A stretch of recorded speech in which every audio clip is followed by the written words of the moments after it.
Bismillahirrahmanirrahim. It's me Sayyid Muhammad Hassan Reza from mathemath.com. Let's start with question number 5 of exercise number 4.2. The statement of the question is 7x plus 4 over 3x plus 2 into x plus 1 का whole square. ये question इसी तरह से जैसा कि हम last इसके question हम करते हैं इसी एक्सरसाइज के, इनमें हम करेंगे कुछ इस तरह से कि यहाँ पे यूजिंग पार्शियल फ्रैक्शन यहाँ पे 7x plus 4 over 3x plus 2 into X plus 1 का होल स्क्वायर।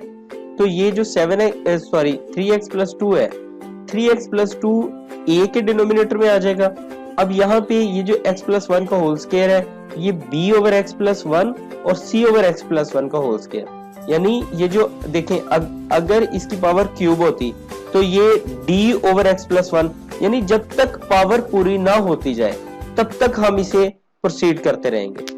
अगर ये यहाँ पे x प्लस 1 का स्क्वायर है तो स्क्वायर का ये मतलब है कि a over x plus 1 plus b over x plus 1 का होल स्क्वायर, या जैसे हमने इसे b से शुरू किया तो b और c, और अगर इसके अंदर क्यूब होता यानी ये x प्लस 1 का क्यूब होता तो ये d ओवर x प्लस 1 का क्यूब आ जाता।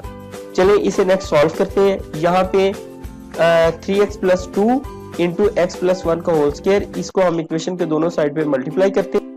इसको जब हमने इक्वेशन नंबर 1 के दोनों साइड पे मल्टीप्लाई किया तो ये 7x plus 4 over 3x plus 2 into X plus 1 का whole square into 3x plus 2 into X plus 1 का होल स्क्वायर। साथ में हमारे पास यहाँ a है, a के साथ भी यानी a ओवर 3x प्लस 2 और इसके साथ 3x plus 2 into X plus 1 का whole square plus b over x plus 1 into 3x plus 2 into X plus 1 का whole square plus c over x plus 1 का whole square into 3x plus 2 into X plus 1 का whole square. यहाँ x plus 1 का whole square x plus 1 के whole square से cancel out हो गया, x plus 1 इसके स्क्वायर से कैंसिल आउट हुआ। किस तरह से, चले इसे देखते हैं। यहाँ पे हमारे पास x स्क्वायर सपोज कर लें कि x स्क्वायर ओवर x है, तो इसको किस तरह से सॉल्व करेंगे। इस x स्क्वायर को हम लिख सकते हैं ना x plus x into x, यानी ये x स्क्वायर जो है x ज़रब x का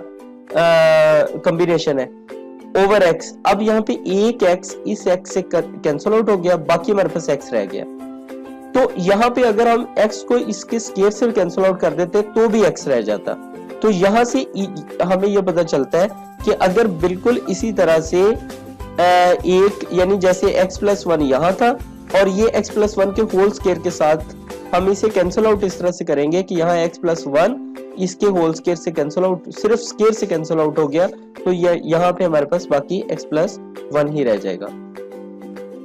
यहाँ पे 3x प्लस 2 3x प्लस 2 से कैंसिल आउट हो गया, यहाँ पे 3x प्लस 2 3x प्लस 2 से कैंसिल आउट हुआ और x प्लस 1 का स्क्वायर x प्लस 1 के स्क्वायर से कैंसिल आउट हो गया। सो बाकी हमारे पास 7x plus 4 is equal to a into X plus 1 का whole square plus b into 3x plus 2 into X plus 1 plus c into 3x plus 2 आ जाएगा।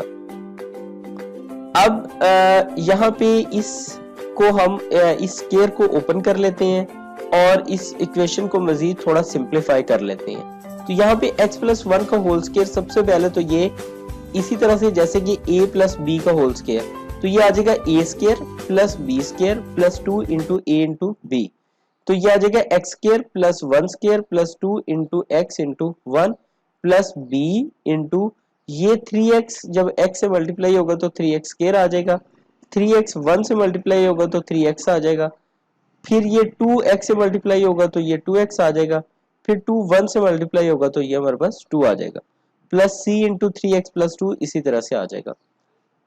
नेक्स्ट ये हमारे पास x स्क्वायर प्लस 1 का square 1 plus 2 into X into 1 is equal to 2x plus b into ये देखें ये 3x square इसी तरह से 3x plus 2x is equal to 5x plus 2 plus c into 3x plus 2।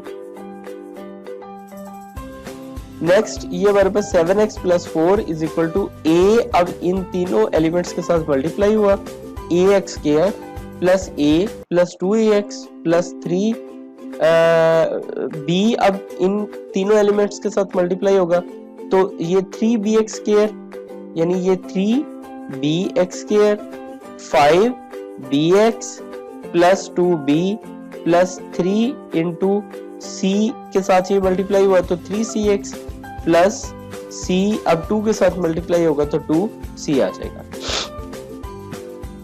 अब हम इसको इक्वेशन नंबर 3 का नाम दे देते हैं और अब हम इक्वेशन नंबर 2 की तरफ चलते हैं। इस इक्वेशन नंबर 2 में हम सबसे पहले तो ये सपोज करते हैं कि ये जो x प्लस 1 है ये 0 है, यानी इधर से शुरू हो जाते हैं। यहाँ पे x प्लस 1 है तो ये सबसे पहले तो हम इसको 0 पुट कर लेते हैं कि x plus 1 is equal to 0। So x plus 1 is equal to 0, यहाँ पे ये प्लस 1 इक्वल साइन के दूसरी साइड पर गया तो ये -1 आ गया। So x is equal to -1 आ गया। ये x इज इक्वल टू -1 को हम इक्वेशन नंबर 2 में पुट करते हैं तो ये हमारे पास 7 into -1 plus 4 is equal to a into -1 plus 1, ये देखें ये -1 प्लस 1 का whole square plus b into 3 into -1, यानी x की जगह पे हमने -1 रखा प्लस 2 और ये -1 प्लस 1 आ जाएगा, -1 प्लस 1 आ गया प्लस c इंटू ये हमारे पास 3x प्लस 2 है, 3 इंटू x की जगह हमारे पास -1 आया प्लस 2। सो ये 3 इंटू -1 प्लस 2। अब इसे सॉल्व करते हैं, ये 7 into -1 -7 plus 4 is equal to a into ये हमारे पास -1 प्लस 1 इज इक्वल टू 0, 0 का स्क्वायर 0 तो a तो सारा 0 हो गया। इसी तरह से b 3 इंटू -1 -3 प्लस 2 और ये -1 प्लस 1 इज इक्वल टू 0 और c हमारे पास आ गया -3 plus 2, -3 plus 2 is equal to -1। So यहाँ से b भी 0 हो गया, यानी इस 0 ने इस सारे को 0 कर दिया, a भी 0 हो गया। So c into -1 is equal to ये -7 और प्लस 4 इज इक्वल टू -3 आ जाएगा। अब यहाँ पे 3 इंटू -1 ये हमारे पास -3 प्लस 2, सो c इंटू -1 आ जाएगा, यानी c इंटू ये -1 आ जाएगा। अब ये -1 ये माइनस और ये माइनस कैंसिल आउट हो गए, सो c इज इक्वल टू हमारे पास 3 आ गया। c की वैल्यू हमने कैलकुलेट कर ली। नेक्स्ट अब हम वापस चलते हैं इसी इक्वेशन की तरफ। अब देखें कि इस इक्वेशन में x प्लस 1 तो हमने पुट कर लिया 0, अब 3x प्लस 2 की बारी है। तो अब हम यहाँ पे 3x प्लस 2 को 0 सपोज करते हैं कि 3x plus 2 is equal to 0। So 3x plus 2 is equal to 0, 3x is equal to ये प्लस 2 इक्वल साइन के दूसरी साइड पे आके -2 हो गया। So x is equal to 3 और x मल्टीप्लाई हुए तो x इज इक्वल टू -2/3, यानी ये 3 इक्वल की साइड पर आएगा तो डिवाइड हो जाएगा। अब ये जो x की वैल्यू है यानी x इज इक्वल टू -2/3, इसको हम इक्वेशन नंबर 2 के अंदर सब्स्टिट्यूट करते हैं। चलें इसी इक्वेशन नंबर 2 में सब्स्टिट्यूट करते हैं।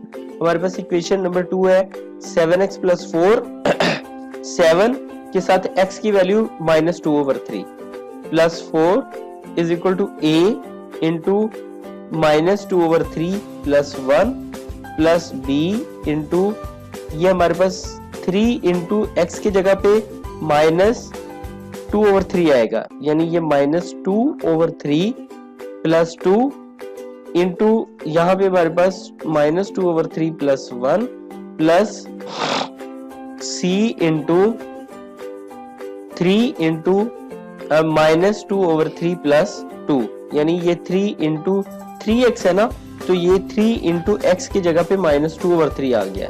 ये सिर्फ x की जगह पे -2/3 प्लस 2 इसी तरह से आ गया। इसको नेक्स्ट सॉल्व करते हैं। इसमें यहाँ पे 7 और -2 मल्टीप्लाई हुए -14/3 plus 4 is equal to a into ये हमारे पास आ जाएगा। यहाँ पे हम एलसीएम ले लेते हैं, एलसीएम यहाँ पे हमारे पास 3 आ गया, ये -2 प्लस 3 का स्क्वायर प्लस b इंटू ये 3 और 3 कैंसिल आउट हो गया, -2 प्लस 2 इज इक्वल टू 0। ये 0 इस सारे b को ले डूबेगा, 0 कर देगा। बिल्कुल इसी तरह से यहाँ पे c, यहाँ पे भी -2/3 3 कैंसिल आउट हुआ है, -2 प्लस 2 इज इक्वल टू 0, सो ये भी 0, b भी 0 आ गया, c भी आपका 0 आ गया।